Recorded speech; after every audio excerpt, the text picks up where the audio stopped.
आज मैं आप लोगों को बताऊंगी कि यूनिवर्सिटी एग्जाम को कैसे प्रेजेंट करें। ओके, बहुत सारे ऐसे स्टूडेंट होते हैं, पढ़ने में काफी अच्छे होते हैं, क्लास में भी पढ़ने में काफी तेज होते हैं और वे पूरे सिलेबस को अच्छे से पढ़ कर जाते हैं, तब भी वे फेल हो जाता है या फिर कम मार्क्स आता है उनका।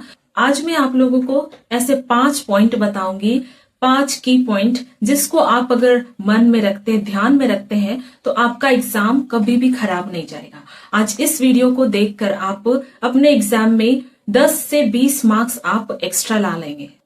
इस वीडियो को लास्ट तक जरूर देखें, तभी आप इस कंसेप्ट को, पूरे कंसेप्ट को आप क्लियर कर पाएंगे। आज मैं आप लोगों को 5 ऐसे मुख्य बातों के बारे में बताऊंगी जिनको आपको यूनिवर्सिटी एग्जाम लिखने के दौरान याद रखनी है।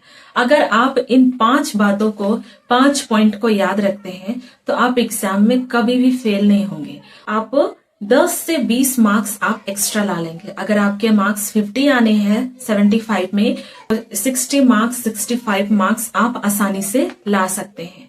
इस वीडियो को लास्ट तक जरूर देखें, तभी आप पूरे कंसेप्ट को क्लियर कर पाएंगे। Good morning students, welcome back to my YouTube channel S nursing classes. कैसे हैं आप लोग? आई होप आप लोग अच्छे होंगे। आज मैं आप लोगों को बताऊंगी कि यूनिवर्सिटी पेपर को कैसे प्रेजेंट करना है। ओके, तो यूनिवर्सिटी पेपर्स, जो कि आपका बहुत ही मुख्य पेपर है, आप साल भर मेहनत किए और लास्ट में आप फाइनल एग्जाम लिखते हैं, यूनिवर्सिटी एग्जाम लिखते हैं, तो उसमें पास होना आपके लिए बहुत जरूरी है। और उतना ही जरूरी है कि आप कुछ मेन पॉइंट्स हैं जिनको आपको एग्जाम लिखने के दौरान आपको याद रखनी है। ओके, अगर आप इन 5 पॉइंट को आप याद रखते हैं तो आपका एग्जाम कभी खराब नहीं जाएगा। आप अपने एग्जाम में 100% करके आएंगे। आपके तरफ से 100% कोशिश होगा। कभी भी जो क्वेश्चन पेपर चेक करते हैं टीचर्स होते हैं, आपको फुल मार्क्स नहीं देंगे, कुछ मार्क्स वो कट कर ही देंगे, लेकिन आप एटलीस्ट 75-80% मार्क्स लेकर आओगे। यानी कि अगर 75 मार्क्स का थ्योरी पेपर है तो आपके 60 to 65 मार्क्स आसानी से आ जाएंगे। ओके, तो आप इस वीडियो को लास्ट तक जरूर देखें। सबसे पहले मैं बात करूंगी टाइम मैनेजमेंट की बात। ओके, ये फर्स्ट पॉइंट है, आपको टाइम मैनेजमेंट पर ध्यान देनी है। अगर आप एग्जाम लिखने गए हो, यूनिवर्सिटी एग्जाम, ओके, तो आप यूनिवर्सिटी एग्जाम लिखने गए हो, आप बैठे हो, एग्जाम पेपर आपको मिल गया, क्वेश्चन पेपर भी मिल गया, तो आपको क्या करना है? सबसे पहले मैं फर्स्ट जो मेन पॉइंट है उसकी बात करूंगी, time management. Okay, time management करना बहुत जरूरी है। अगर आप टाइम मैनेजमेंट नहीं करेंगे तो आप सारे क्वेश्चन को अटेम्प्ट नहीं कर पाएंगे। सारे क्वेश्चन को आप अटेम्प्ट नहीं करेंगे तो आपका पास मार्क्स लाना बहुत मुश्किल है।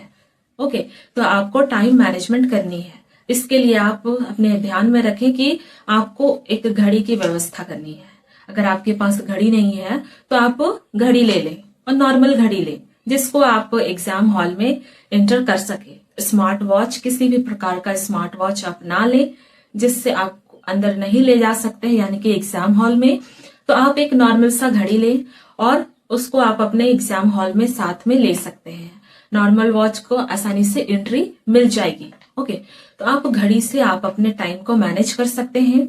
ओके, या फिर आपके एग्जाम हॉल में अगर घड़ी है, वॉच है, तो उससे भी आप अपने टाइम को मैनेज कर सकते हैं, या फिर आप टीचर से बार बार पूछकर आप अपने टाइम को मैनेज कर सकते हैं। ओके, तो यहाँ पे मैं टाइम मैनेजमेंट की बात कर रही हूँ। तो आपको टाइम मैनेजमेंट कैसे करनी है? सबसे पहले आपको क्वेश्चन कैसे अटेम्प्ट करनी है। टाइम मैनेजमेंट की बात मैं कर रही हूँ तो आपके पास क्वेश्चन और आंसर शीट दोनों मिल गए हैं। आपको सबसे पहले क्या करनी है, 10 से 15 मिनट तक आपको क्वेश्चन को अच्छे से पढ़नी है, अपनी स्पीड को मेंटेन रखनी है। इस 10 से 15 मिनट में आपको 2 से 3 बार तक क्वेश्चन को अच्छे से पढ़ लेनी है। ओके, आप अच्छे से पढ़ेंगे तभी आपको समझ में आएगा कि क्वेश्चन क्या कह रहा है, आखिर हमें क्वेश्चन में क्या लिखना होगा। वो आप इतने ही देर में आप उसको थिंक कर लेंगे, सोच लेंगे। ओके, तो क्वेश्चन को पढ़ना बहुत जरूरी है। आप क्वेश्चन को 2 से 3 बार तक अच्छे से पढ़ें। उसके बाद आपको क्या करनी है कि लॉन्ग क्वेश्चन अटेम्प्ट करनी है, और वो क्वेश्चन जो बहुत अच्छे से आ रही है आपको। लॉन्ग क्वेश्चन जो 10 मार्क्स, 8 मार्क्स, 7 मार्क्स के जो क्वेश्चन है, 15 मार्क्स के भी आते हैं, कभी कभी 20 मार्क्स के भी आते हैं। तो लॉन्ग क्वेश्चन को आपको सबसे पहले अटेम्प्ट करना है। ओके, तो लॉन्ग क्वेश्चन को आपको पहले तो सोचनी है कि कैसे मैं अटेम्प्ट करूं, उसके इंट्रोडक्शन लिखने हैं, बॉडी पार्ट लिखने हैं, समरी पार्ट लिखने हैं, ठीक है, समरी यानी कि कंक्लूजन पार्ट, ठीक है। तो आपको सबसे पहले दिमाग में सोचनी है कि आपको क्या क्या लिखनी है, कैसे आपको पेपर रिप्रेजेंट करनी है, ओके।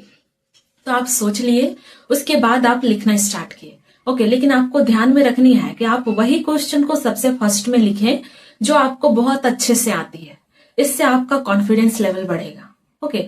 आप जितना ज्यादा कॉन्फिडेंस होंगे उतना ज्यादा आपका माइंड फ्री होगा, आपके माइंड में आंसर भी उतनी रफ्तार से आएंगे।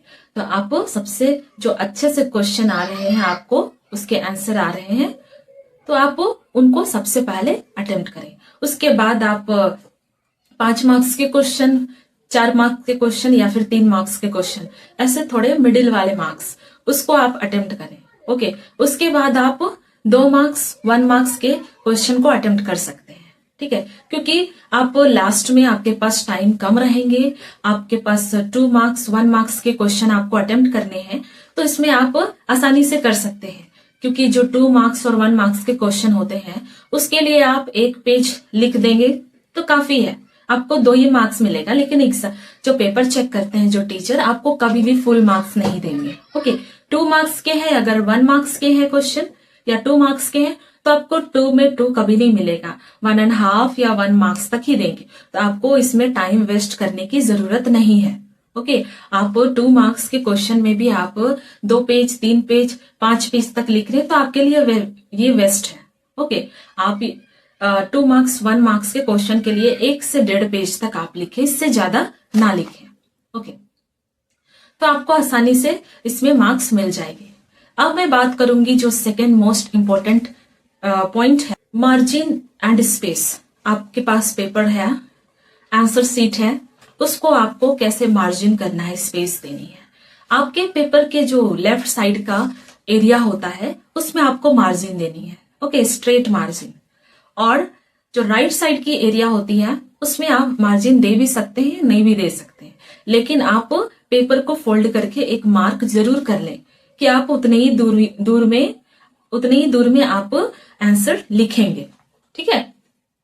तो आप मार्जिन कर लेंगे, लेफ्ट साइड में आप स्केल से, अपना पेन से आप मार्जिन कर लें या पेंसिल से। लेकिन जो राइट साइड में है, उसमें आप मार्जिन कर भी सकते हैं, नहीं भी कर सकते हैं, लेकिन आप जरूर पेपर को फोल्ड करके आप एक इमेजिनरी लाइन जरूर बना लें, ओके, जिससे कि आपका पेपर नीट एंड क्लीन दिखे। आप एक मार्जिन के अंदर लिखेंगे तो काफी अच्छा दिखेगा, पेपर आपका क्लीन दिखेगा, जिससे जो टीचर्स होंगे आपके पेपर चेक करेंगे, काफी इंप्रेस होंगे कि नीट एंड क्लीन पेपर है, ओके।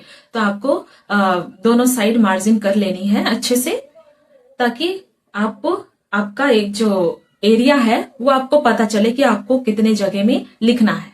इसका एक बेनिफिट है कि अगर आप मार्जिन करते हैं दोनों साइड से, तो आपका स्पेस थोड़ा कम होगा और आपका आंसर का लेंथ क्या होगा, ज्यादा होगा, ठीक है। 1 पेज की जगह आप 2 पेज में वही आंसर को लिखेंगे, ठीक है।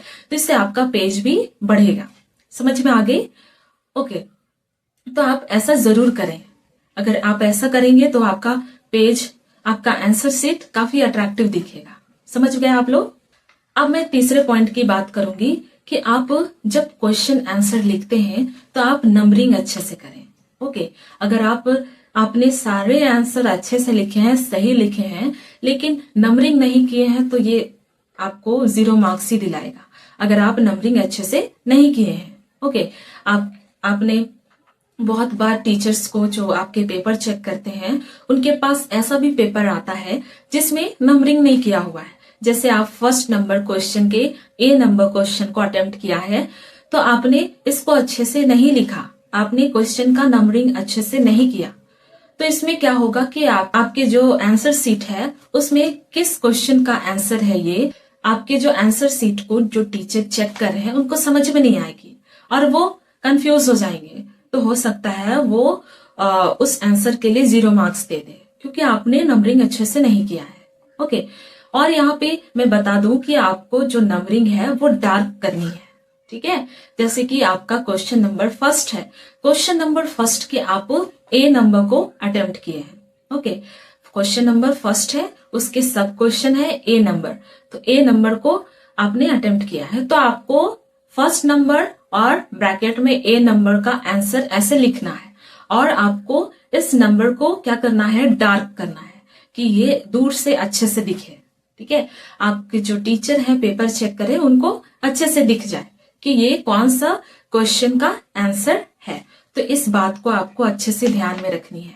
ठीक है, कई बार ऐसे बहुत सारे स्टूडेंट के साथ होता है, उन्होंने पेपर अच्छे से लिखा है, सारे क्वेश्चन को अटेम्प्ट किया और उन्होंने कोई भी क्वेश्चन नहीं छोड़ा, लेकिन उनके जो नंबर को मेंशन नहीं करने के वजह से, अच्छे से मेंशन नहीं करने के वजह से क्या होते हैं, मार्क्स कम आ जाते हैं। कभी कभार स्टूडेंट क्या होते हैं, फेल भी हो जाते हैं। ठीक है, तो आपको अच्छे से नंबरिंग करनी है, क्योंकि एग्जाम के समय में होता है कि स्टूडेंट काफी फ्रस्ट्रेट होता है, टेंशन में होता है कि सारे क्वेश्चन अटेम्प्ट करने हैं लेकिन कैसे करें। तो आपको घबराना नहीं है, आपको रिलैक्स होके एग्जाम लिखनी है। ओके, आप जितना रिलैक्स रहोगे, आपके मन में उतने ही रफ्तार से आंसर भी आएगा और आप आंसर को अच्छे से लिख पाओगे। ओके, तो ये अक्सर टेंशन के मूड में ऐसे होता है, आप ज्यादा टेंस हैं तो आपको ध्यान में नहीं रहती है कि आपको एग्जाम लिखने समय कौन से पॉइंट को हमें याद रखनी है। ओके, तो अगर आप ऐसे नंबरिंग अच्छे से करते हैं और पेपर का मार्जिन अच्छे से करते हैं, टाइम मैनेजमेंट करते हैं, तो आपका क्वेश्चन कभी भी नहीं छूटेगा। ओके, अब मैं आप लोगों को बताऊंगी थर्ड मोस्ट इम्पोर्टेंट पॉइंट आपको ध्यान में रखनी है कि आप अगर पेपर लिख रहे हैं, ठीक है, आंसर लिख रहे हैं, तो आपको लग रहा है आप किसी क्वेश्चन के आंसर लिख रहे हैं, तो आंसर लिख लिया आपने, पूरा कंप्लीट कर दिया, लेकिन जब उसको आप दोबारा पढ़कर देखा तो आपको लग रहा है कि ये बीच का 3 लाइन है जो क्या है, गलत है। तो वहां पे आपने ऐसा पेन चला दिया कि पूरा डार्क कर दिया। जो पेपर चेक करेंगे टीचर, उसको दूर से ही दिख गया कि आपका पेपर कितना गंदा किया हुआ है। तो वो फिर से अपने माइंड में जोर करेगा, देखेगा, पढ़ने की कोशिश करेगा कि यहाँ पे आखिर स्टूडेंट क्या लिखना चाह रहे थे कि उन्होंने पेपर को पूरे तरीके से गंदा कर दिया। पेन से पूरे आपने पेन चला दिया और बहुत बार चला दिया, इससे वजह से पूरा गंदा दिख रहा है पेपर। ठीक है, तो ऐसे एग्जामिनर का जो भी मूड है वो थोड़ा सा डिस्ट्रैक्ट हो जाएगा, आपके पेपर को वो देखेंगे जहां पे आपने पूरे पेन चलाकर गंदे किए हैं। तो वैसे में क्या होता है, आपका पेपर का इंप्रेशन खराब होगा। भले आपने जो गलत पॉइंट था उसको आपने कट किया, लेकिन आप उसको इग्नोर कीजिए। ओके, आपने गलत लिख दिया, तब आप एक सिंपल सा लाइन कर दे, कट करने के लिए एक ही बार करें। ठीक है, पेन से आप सीधा लाइन खींच लें। ठीक है, बार बार ना करें, जिससे आपका पेपर काफी गंदा दिखेगा। इन बातों को आपको मन में रखनी है, ध्यान में रखनी है जब भी आप यूनिवर्सिटी एग्जाम लिखने जाते हो। ओके, तो आप एक बार बस कट करें, जिससे आपका पेपर नीट और क्लीन रहेगा। ओके, तो इन बातों को आपको अच्छे से ध्यान में रखनी है। अब मैं आप लोगों को बताऊंगी कि बहुत सारे ऐसे स्टूडेंट होते हैं जो एग्जाम कंप्लीट करने के बाद, यूनिवर्सिटी एग्जाम लिखने के बाद बाहर निकलते हैं और बोलते हैं कि मैं काफी क्वेश्चन को छोड़कर आ गया क्योंकि मुझे नहीं आ रहा था। ठीक है, तो ऐसे सिचुएशन में आप क्या करें, ये 5th मोस्ट इम्पोर्टेंट पॉइंट है। आपको क्वेश्चन का आंसर नहीं आ रहा है तो आप क्या करें। ठीक है, आपको ये बड़ी गलती नहीं करनी है कि आप छोड़कर आ गए, ऐसा गलती कभी नहीं करनी है। ओके, आपको कोई भी क्वेश्चन का आंसर आपको छोड़नी नहीं है। अगर आपको नहीं आ रही है तो आपको उसमें कुछ ना कुछ लिखना ही है। अब ऐसा नहीं है कि आप कुछ ना कुछ में आप स्टोरी लिख दिए, गाना लिख दिए, ठीक है, अपने फ्रेंड के बारे लिख दिए, लेटर लिख दिए, ऐसा नहीं चलेगा। ठीक है, आपको वहां पे उस क्वेश्चन से रिलेटेड ही कुछ पॉइंट लिखनी है। ओके, मतलब जो क्वेश्चन है उसी से रिलेटेड पॉइंट लिखनी है। ठीक है, तो जैसे कि जो भी क्वेश्चन है, मैं एग्जाम्पल से, आप लोग कमेंट कीजिएगा, मैं एग्जाम्पल से एक अलग वीडियो बनाऊंगी जिसमें मैं एक क्वेश्चन का सैंपल लेकर बताऊंगी कि आपको कॉपी कैसे प्रेजेंट करनी है। ठीक है, university copy, okay, university question paper कैसे रिप्रेजेंट करनी है। ओके, ये आप लोग कमेंट कीजिएगा। अगर आप लोगों को एग्जाम्पल के साथ में अगर समझाऊं, अगर आप लोग चाहते हैं तो आप लोग जरूर कमेंट करें, मैं इसमें एक सेपरेट वीडियो बना दूंगी। ओके, तो मैं बात कर रही थी कि 5th मोस्ट इम्पोर्टेंट पॉइंट है कि आपको अगर कोई भी क्वेश्चन के आंसर नहीं आ रही हैं तो आपको क्या करनी है, आपको खाली छोड़कर नहीं आनी है, आपको उसके कुछ ना कुछ आंसर लिखनी ही है। आपको पता होना चाहिए कि अगर आप कोई भी क्वेश्चन छोड़कर आते हैं, 3 क्वेश्चन छोड़ दिए, 7 क्वेश्चन छोड़ दिए, 5 क्वेश्चन छोड़ दिए, तो आप फेल हो जाएंगे। ठीक है, आपके मार्क्स बहुत कम आएंगे। ठीक है, जो आपके टीचर पेपर चेक कर रहे हैं उनको पास कराना मुश्किल हो जाएगा। आपने पेपर ही अटेम्प्ट नहीं किए हैं तो टीचर कहाँ पे आपके मार्क्स बढ़ाकर आपको पास करे, बहुत ही मुश्किल का वक्त होता है। इसीलिए आप कोई भी क्वेश्चन का आंसर को ना छोड़ें, कोई भी क्वेश्चन को ना छोड़ें, सारे क्वेश्चन को अटेम्प्ट करें। यहाँ पे आप सोच रहे होंगे कि मुझे आता ही नहीं है तो मैं क्या लिखूं। ओके, ऐसा आप सोच रहे होंगे, लेकिन आपको उस क्वेश्चन से रिलेटेड कुछ तो आ रहा होगा। ओके, जैसे कि आपको चैप्टर के बारे भी तो पता होगा कि ये किस चैप्टर से है, इस चैप्टर में हमने क्या पढ़ा है, तो उससे रिलेटेड आप लिख दीजिए। जैसे कि वो 5 मार्क्स के क्वेश्चन है तो आपको उसमें से 3 मार्क्स मिल जाएंगे। आपने जो भी चैप्टर है उसी से रिलेटेड लिखा है, उस चैप्टर के रिलेटेड आपके मन में जो भी याद आ रहे होंगे आप उसको लिख दें। ठीक है, इससे आपका पेज का लेंथ भी बढ़ेगा, आंसर का लेंथ भी बढ़ेगा और आपको आसानी से मार्क्स मिल जाएंगे। अगर फुल मार्क्स नहीं मिलते हैं तो इसमें आपको 5 में 3 मार्क्स, 2 मार्क्स भी एटलीस्ट मिल जाएंगे। आप फेल तो नहीं होंगे। ओके, तो आपको क्वेश्चन अटेम्प्ट करना ही है। और बहुतों के मन में ये सवाल होगा कि ये क्वेश्चन तो मुझे आता ही नहीं है, इसका आंसर क्या होगा मुझे आता ही नहीं है, और किस चैप्टर से वो भी नहीं आ रहा है, तब क्या करें आप। पर उस वक्त आपको करनी है कि आपको ये तो पता होगा किस सब्जेक्ट से ये क्वेश्चन है। आप उस सब्जेक्ट में, इस सब्जेक्ट में किस चीजों के बारे पढ़े, किस चीजों के बारे आपको पढ़ाया गया है, आप उससे रिलेटेड लिख दें। लेकिन आपको कभी भी गलती नहीं करनी है कि आप क्वेश्चन छोड़कर चले आए। ठीक है, ऐसा कभी नहीं करनी है कि आपको नहीं आ रही थी इसीलिए आप छोड़कर आ गए, ऐसा बिल्कुल भी नहीं करनी है। आप क्वेश्चन छोड़ेंगे, आपके मार्क्स कम होंगे और जो पेपर चेक कर रहे हैं जो टीचर, उनको आपको पास कराना मुश्किल हो जाएगा। अगर आप सारे क्वेश्चन अटेम्प्ट करेंगे, भले वो थोड़ा गलत हो आंसर, लेकिन जो टीचर होते हैं वो आपको पास करा सकते हैं। वो कभी भी नहीं चाहते हैं कि कोई भी स्टूडेंट को मैं फेल करूं। ओके, तो वो अगर पेपर भरा हुआ है, अब वो अगर आपने सारे क्वेश्चन अटेम्प्ट किए हैं तो आपको कुछ ना कुछ मार्क्स देकर आपको पास मार्क्स जरूर ला देंगे। ठीक है, और आज मैं आप लोगों को जो 5 पॉइंट के बारे में बताई हूं, जो कि मोस्ट इंपॉर्टेंट पॉइंट है, जब भी आप यूनिवर्सिटी एग्जाम लिखने जाते हैं तो आपको इन 5 पॉइंट को याद रखनी है और इसे फॉलो करनी है, तो आपका पेपर कभी भी खराब नहीं होगा। मैं गारंटी देती हूँ कि आप 10 to 20 मार्क्स आप एक्स्ट्रा ला लोगे अपने एग्जाम में इस वीडियो को देखने के बाद। ओके, तो ये आपको इन 5 जो इंपॉर्टेंट पॉइंट है उसको आपको याद रखनी है। जैसे कि मैंने बताया, टाइम मैनेजमेंट करना है। ठीक है, टाइम मैनेजमेंट करेंगे तो आपका कोई भी क्वेश्चन नहीं छूटेगा। बहुत बच्चों का एक्सक्यूज होता है कि टाइम कम था इसीलिए मैंने क्वेश्चन अटेम्प्ट नहीं किया, छोड़कर चले आ गई। ठीक है, लेकिन आप अगर टाइम मैनेजमेंट को ध्यान में रखेंगे तो आपका क्वेश्चन, कोई भी क्वेश्चन नहीं छूटेगा। उसके बाद मैंने आप लोगों को मोस्ट इंपॉर्टेंट पॉइंट के बारे में बताई कि मार्जिन और स्पेस कैसे आप लोगों को देनी है। यहाँ पे मैं एक पॉइंट छोड़ दी कि जब आप क्वेश्चन लिखते हैं, जब आप क्वेश्चन का आंसर लिखते हैं तो नेक्स्ट क्वेश्चन का आंसर लिखने से पहले आपको 2 से 3 लाइन का डिस्टेंस छोड़ देनी है, जिससे कि आपका जो दोनों क्वेश्चन का जो आंसर लिखे हैं आप, उसके बीच में एक डिस्टेंस पता चले। ठीक है, और ये इससे पेपर नीट एंड क्लीन दिखेगा। ठीक है, स्पेस रखनी है। कितना स्पेस रखेंगे? 2 से 3 लाइन का। ओके, समझ गए आप लोग? तो ये स्पेस रखनी है। फिर मैंने आप लोगों को बताया कि 3rd most important point, question का नंबरिंग अच्छे से करनी है। ओके, जिस क्वेश्चन का आप आंसर लिख रहे हैं उसका नंबरिंग अच्छे से करनी है। आपको जो नंबरिंग किए हैं वो थोड़ी सी डार्क होनी चाहिए कि वो अच्छे से दिखे। समझ गए आप लोग? ओके, अगर आपके गलत पॉइंट स्टार्टिंग के लाइन में आते हैं तो आप उसको सिंगल कट लाइन से आप पेन से कट करें। ओके, आप ज्यादा पेन ना चलाएं, जिससे कि आपका जो भी पेपर है बहुत गंदा दिखेगा और जो पेपर चेक कर रहे हैं टीचर आपको कम मार्क्स देंगे। ठीक है, फिर मैंने 5th मोस्ट इंपॉर्टेंट पॉइंट के बारे में बात किया कि अगर आपको क्वेश्चन का आंसर नहीं आ रहे हैं तब आप क्या करें।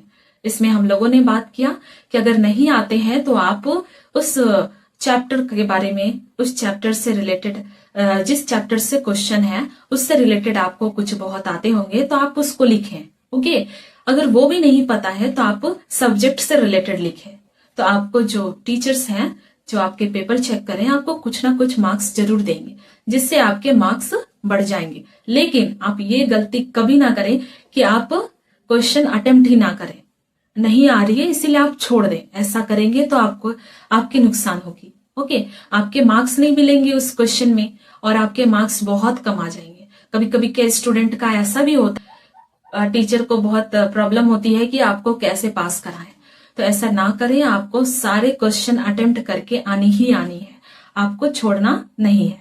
ओके, मैं आप लोगों को गारंटी देती हूँ कि आप इस वीडियो को देखने के बाद इन जो 5 मेन पॉइंट्स है इनको आपके ध्यान में रखने के बाद आपके पेपर कभी भी खराब नहीं जाएंगे, आपके पेपर हमेशा अच्छे जाएंगे। और आज तक आपने जितने भी एग्जाम लिखे होंगे उनमें से आप 10 से 20 मार्क्स आप एक्स्ट्रा ला लेंगे। ओके, अगर आप लोगों को ये इन्फॉर्मेशन अच्छी लगी तो आप अपने दोस्तों को शेयर करें ताकि ऐसे बच्चे ताकि वे भी इस वीडियो के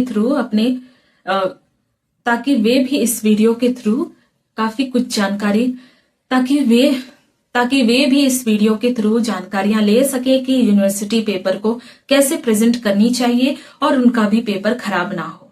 अगर आप लोगों को ये जानकारी अच्छी लगी तो इसे लाइक करें, शेयर करें, सब्सक्राइब करें। मिलते हैं हम लोग ऐसे ही नेक्स्ट वीडियो के साथ। Thank you student.